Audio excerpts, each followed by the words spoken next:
clarity, this area is just outside Ballito, more towards Tinley Manor. Now that's on the north coast of KZN. It's an area where there's been a lot of development over the past few years and many gated communities have come up. It's also an area that many people are choosing to retire in. It's very quiet and it's quite secluded away from a lot of the hustle and bustle of the other towns.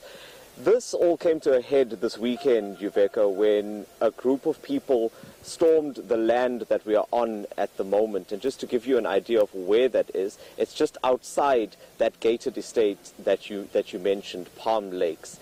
So the piece of land behind me, I'll just move out of shot and show it to you, is where it all actually started. And this is where people came through and decided to flatten some of the land.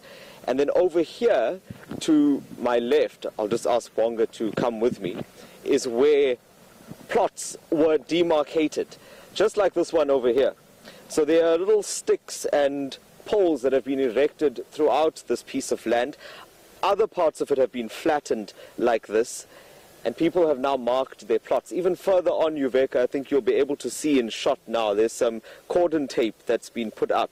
And at the moment, no one is here, but I spoke to a security guard at the Palm Lakes estate a little while ago, just before we got here. And he was saying to me that the general time for activity here is either mid-morning or late in the afternoon, and that's when he knows that people come through here and I think then try to clear out those plots that they've demarcated. All right, so Dasen, just for clarity, they're not claiming the land that's inside this estate. They want to build on the land that's outside. So who actually owns that land then, if we have the property owners saying they bought the land before South Africa became a democracy? What bit of land are they talking about? Because from what you're saying, it sounds like this group wants to now build outside of this estate. That's right, Yuveka. It's not actually land that's within that gated community, but the understanding at this point, and we'll be getting more clarity on this a bit later, is that there are different tracts of land here. Some of it is privately owned. In fact, a motorist that just passed by now said that the plot that I'm standing on is actually owned by a gentleman who lives in one of the houses behind me. But some of the other land is owned by the estate, and it was meant to be developed for purposes of building homes later on, like I mentioned, some retirement homes as well. So it's not just one piece of land, and it's certainly not within the walls of that community. All right, well, this brings us, Dasen, I suppose, to the role of the chiefs in the area, because, I mean, these land invaders saying they were given permission by a local chief. They paid him 50 Rand per plot. You did a story a couple of months ago also on the north coast. If I'm not mistaken, it was close to Inanda on that side. Also, where there were allegations that this was a chief who had instructed land invaders to go and take the land from farmers there. I mean, this is surely there needs to be a discussion around the role of chiefs and basically what's happening if they are indeed telling these land invaders that they can go ahead and do this. That's right, Yuveka. In fact, I think there is that discussion taking place. In fact, one of the residents here told me that there's a meeting that's scheduled to take place in KwaZulu-Natal, which is not far from here. It's talking about the issue that's currently taking place here. In fact, the mayor of KwaZulu-Natal is going to be meeting me here a bit later this morning, so we'll find out a little more about that discussion.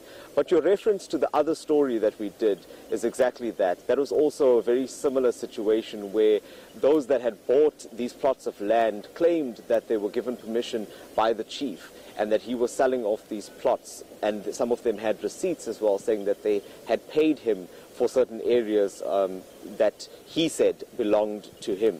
So it'll be interesting to find out if it's a similar situation here, because as you'll remember, there's been it's been quite chaotic there in Inanda, especially with a lot of those farmers who haven't been able to farm this season. Many of their workers now having to lose their jobs as a result of this battle between for land ownership as to exactly who owns that land.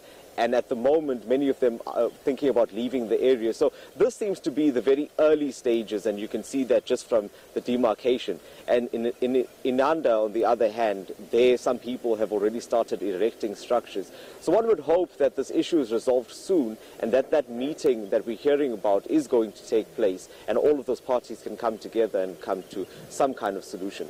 Well, Dasen, I mean, you're aware of the stories happening elsewhere around the country, just here in Protea Glen, that's the south of Johannesburg. We see some kind of pushback from residents who legitimately live on that land, and then from those who are wanting to take a piece of land.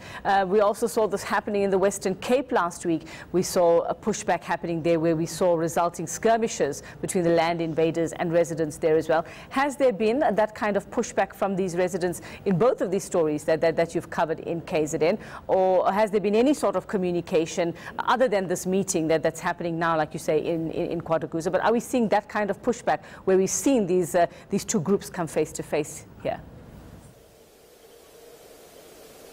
Fortunately, Yuveka, from what we've been told and talking to residents here as well as the security guards there at the Palm Lakes estate, is that this land invasion wasn't violent by any means. In fact, the police did come here over the weekend, but many people are saying that, it didn't result in that kind of clash.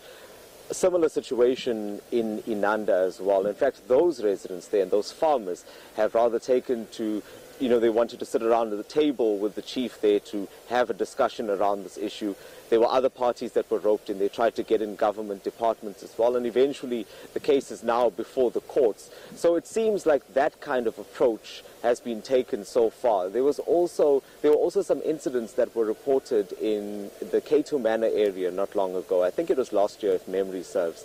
And there as well, fortunately, there wasn't that kind of situation where residents had taken matters into their own hands. Despite that situation getting quite violent at times. In fact, I think there was a woman's home that was petrol bombed amid that land invasion as well.